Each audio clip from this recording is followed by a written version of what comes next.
श्री केसरकर शिक्षण मंत्री यांनी केलं. त्याच्या विरुद्ध आम्ही मनुस्मृती दहन करण्याचा कार्यक्रम महाड येथे जिथे बाबासाहेबांनीच दहन केलं होतं तिथे घेतलं.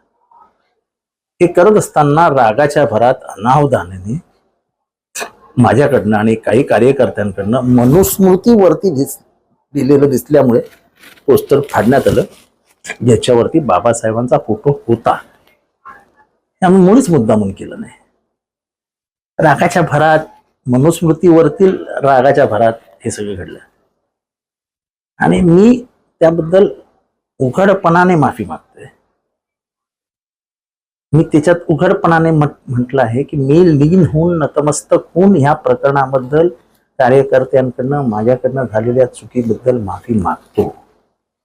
आणि खरोखरच मला वाईट वाटलं, कारण का बाबासाहेबांना आयुष्यभर बाप मानणारा मी माणूस आहे.